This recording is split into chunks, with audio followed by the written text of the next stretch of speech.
Good morning. It is 7 o'clock. 7 o'clock in the AM on Wednesday, August 11th, 2021. I'm Christiana Ellis, and I just got up. And is it doing the audio? Okay, good. I'm paranoid about it now. This is 5 more minutes. I after having a day yesterday where I was like, yeah, I went to bed on time. I got enough sleep and I feel pretty good. And I actually had the thought to myself a couple of times yesterday. It's like, I feel good today. This is what happens when I actually get enough sleep. And then last night I had an opportunity to go to bed at a reasonable hour, and then I stayed up late to watch more episodes of a almost 20-year-old Star Trek show. Actually, more than 20, I guess. When was, let's see, Deep Space Nine was on in the, I want to say the late 90s is when. All right, well, now all of you get to watch me Google when Deep Space Nine was on. It looks like it was on from 1993 all the way until, uh, when was the, oh, see, this didn't tell me when the finale aired quite the way I expected.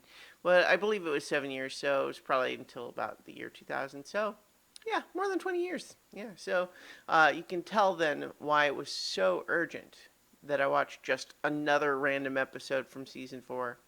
It wasn't random, really. It was the next one in the series in my rewatch. But uh, yeah, it was not a good decision to rewatch it. I mean, I enjoyed it fine, but it was certainly an example of me not taking appropriate actions to maintain my level of sleep.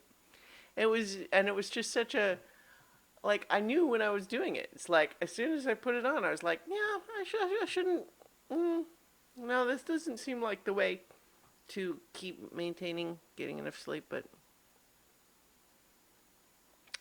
that's okay though. I think I mean part of it was I was coming off of a session of so many levels that went pretty well. That episode's going to be, video of it's going to be posted as we speak, episode 34. And the last several weeks of that have been a lot of fun. Like this week was a perfect example. Like the last two were perfect examples of, they weren't bottle episodes exactly, except in that I had pretty much a one session sized scenario for each.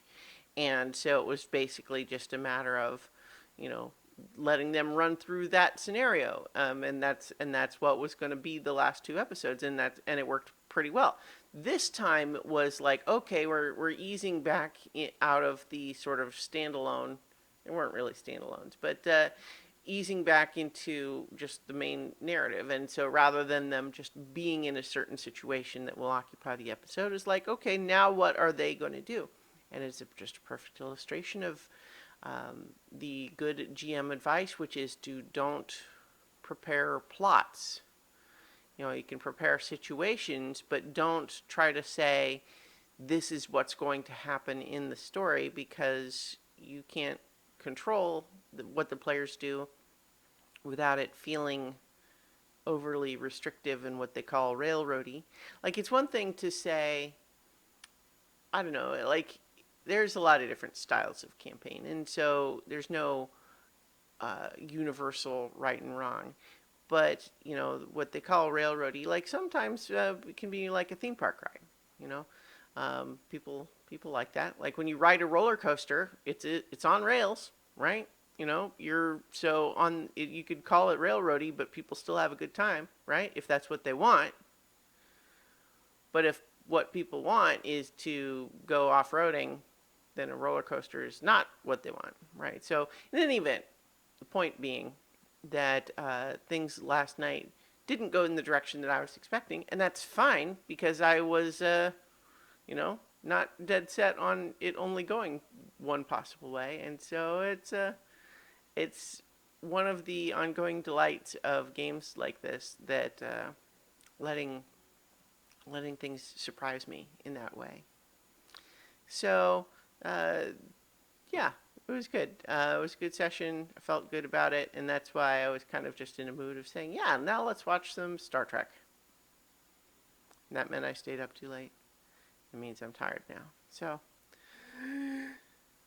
So it goes.